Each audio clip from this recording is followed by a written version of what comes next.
Hi hello నమస్తే welcome to vlogging with Shiva. ఈరోజు నేను మీ ముందరికి ఒక అద్భుతమైన ఆలయం వీడియోతో అయితే వచ్చేసాను. ఈరోజు మనం చూడబోయే ఆలయం వచ్చి కాంచీపురంలో ఉన్న శ్రీ పచ్చై వన్నర్ పెరుమాళ్ ఆలయం అన్నమాట. ఈ యొక్క ఆలయం మనకి మనం ముందు వీడియోలో చూసిన పవలవన్నర్ ఆలయానికి 1/2 కిలోమీటర్ దూరంలోనే ఉంటుందన్నమాట. ఆ ఆలయం ఈ ఆలయం రెండు అనుసంధాన ఆలయాలే, ఓకేనా. కానీ ఈ యొక్క ఆలయము 108 దివ్య దేశాలకు సంబంధించింది అయితే కాదు, ఓకేనా. ఈ ఆలయ ప్రత్యేకత ఏమిటంటే మరీచి మహర్షికి మహావిష్ణువు రామావతారంలో ఎందుకు అన్ని బాధలు పడారు అనే ఒక ఆలోచన ఆయన్ని వేధిస్తుంది. దానికి ఆయన ఈ యొక్క ప్రదేశంలో కూర్చొని తపస్సు చేయగా మహావిష్ణువు వచ్చి ఆయన ఒక సమాధానాలను అయితే చెప్తారు. ఇది ఈ ఆలయం తాలూకా పురాణం వచ్చి. ఇంతకీ స్వామివారు ఏమి సమాధానాలు చెప్పారు అనేది మన వీడియో ముందరికి అయితే తెలుసుకుందాము. వీడియోని అయితే లైక్ చేసి స్టార్ట్ చేయండి. మన ఛానల్ ఇంతవరకు ఎవరైనా సబ్స్క్రైబ్ చేసుకోకుంటే దయచేసి సబ్స్క్రైబ్ చేసుకోండి. రండి ఇప్పుడు మన ఆలయం దగ్గరికి అయితే వెళ్దాం.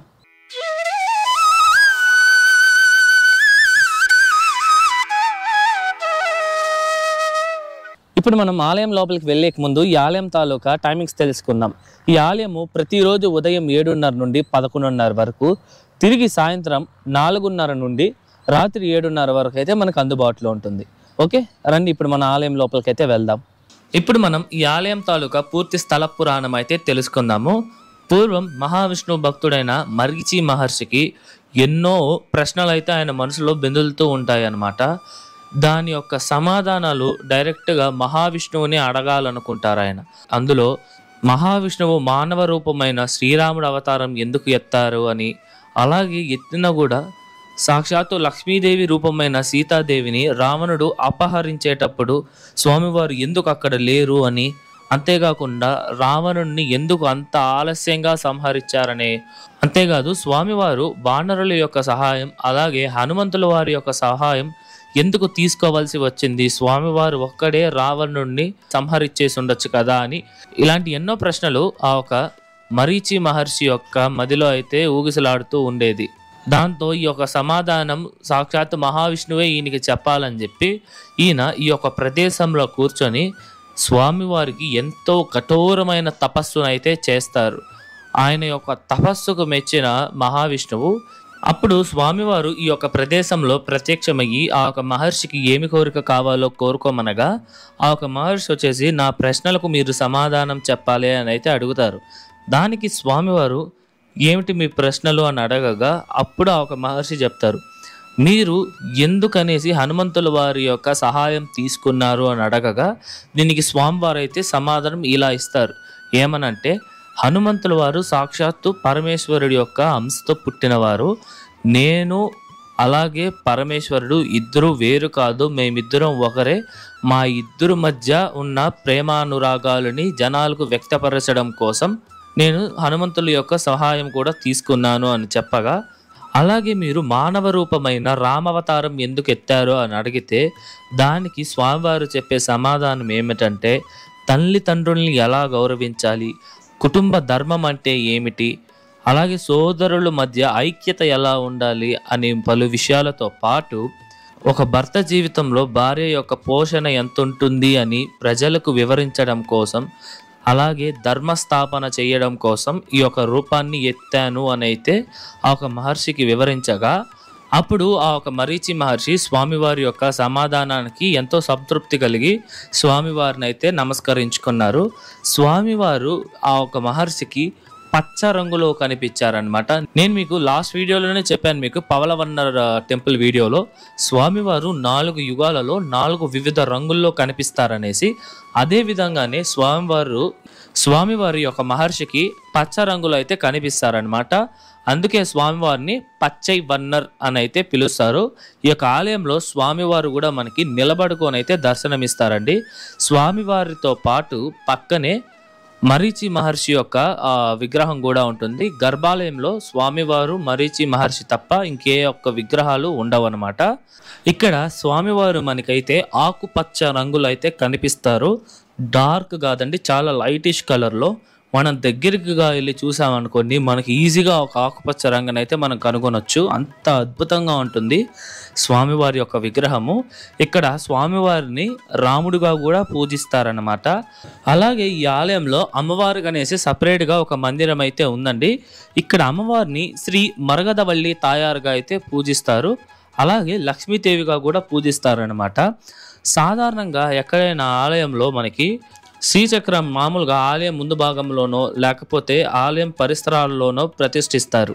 కాకపోతే ఈ యొక్క ఆలయంలో ఈ యొక్క శ్రీచక్రాన్ని అమ్మవారి యొక్క సన్నిధిలోనే ప్రతిష్ఠించారండి. అందువల్లనే అమ్మవారిని ఇక్కడ శ్రీచక్ర రూపిణి అని కూడా పిలుస్తారు. ఇది ఈ యొక్క ఆలయంలో ఉన్న మరొక ప్రత్యేకత అని చెప్పుకోవచ్చు మనము. అలాగే మనకి ఈ యొక్క అమ్మవారి సన్నిధి లోపలే మనకి నాగసర్ప దీపం కూడా ఉంది, మనం చూడవచ్చు. మేము వెళ్ళే సమయానికి క్లోజ్లో ఉంది కాబట్టి మేమైతే చూడలేకపోయాము. మీరు వెళ్ళినప్పుడు ఖచ్చితంగా మీరు ఆ యొక్క నాగసర్ప దీపాన్ని కూడా దర్శించండి.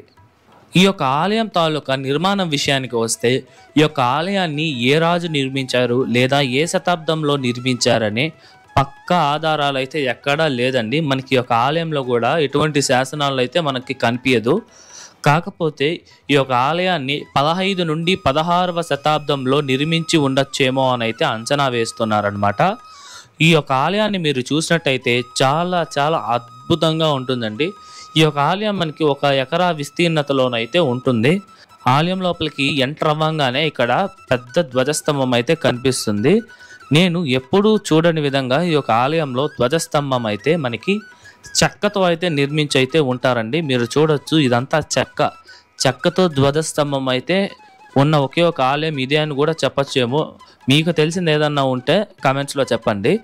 అలాగే మనకి ధ్వజస్తంభం దాటంగానే మనకి స్వామివారి యొక్క ఆలయము, స్వామివారి ఆలయం పక్కనే మనకి అమ్మవారి యొక్క మందిరము. చుట్టూరు ప్రదక్షిణా మార్గం కూడా చాలా విశాలంగా అయితే ఉంటుంది. ఇప్పుడు మీరు చూస్తున్నారు కదా, ఇది వచ్చేసి ఈ ఆలయం తాలూకా విమానము. ఈ యొక్క విమానాన్ని వేదసార విమానం అని అయితే పిలుస్తారనమాట. ఈ యొక్క విమానం పైన కూడా మనకి ఎంతో అద్భుతమైన శిల్పకళలను అయితే చూడొచ్చు. ఈ విమానం కూడా చాలా అద్భుతంగా అయితే నిర్మించుండారండి. ఈ ఆలయంలో అయితే ఎటువంటి గోపురం అయితే లేదు. ఇంత మంచి ఆలయం ఈ యొక్క స్థితిలో ఉండడం చాలా బాధాకరంగా ఉంది. ఎవరన్నా ఈ యొక్క ఆలయాన్ని టేక్ కేర్ చేసి డెవలప్ చేస్తే చాలా చాలా అద్భుతంగా ఉంటుందండి ఈ యొక్క ఆలయము. ఇది ఈ ఆలయం తాలూకా పూర్తి స్థల పురాణము.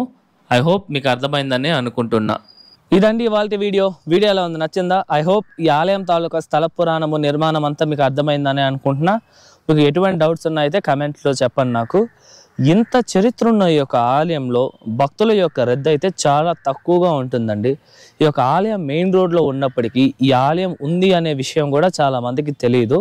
అంతేకాకుండా ఈ యొక్క ఆలయం మెయింటెనెన్స్ కూడా చాలా బిలో పార్ అండి. పెయింట్ ఏమి కొట్టుండరు, మీరు చూసే ఉంటారు. సరిగ్గా మెయింటెనెన్స్ అయితే ఉండదు.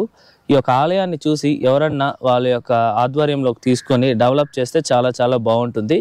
ఓకేనా? ఈ వీడియోకి ముందే మన ఛానల్లో ఈ ఆలయానికి అనుసంధానమైన పవలవన్నర్ ఆలయం వీడియో ఉంది. ఆ ఆలయం కూడా ఆల్మోస్ట్ శిథిలావస్థం స్టేజ్లో ఉందండి, గోపురం అంతా. ఆ వీడియో తాలూకా లింక్ కూడా మీకు డిస్క్రిప్షన్లో ఇచ్చాను, చూడండి. చాలా అద్భుతంగా ఉంటుంది ఆలయం. అలాగే మహావిష్ణువు శివునిగా మారిన మెట్టలేశ్వర ఆలయం తాలూకా వీడియో కూడా మీకు డిస్క్రిప్షన్లో ఉంది, చెక్ చేయండి. ఈ వీడియో నచ్చితే like, share and subscribe to our channel vlogging with Shiva. మరొక మంచి వీడియోతో మీ ముందరకు వస్తా. అంతవరకు మీ శివ వరప్రసాద్ సైనింగ్ ఆఫ్.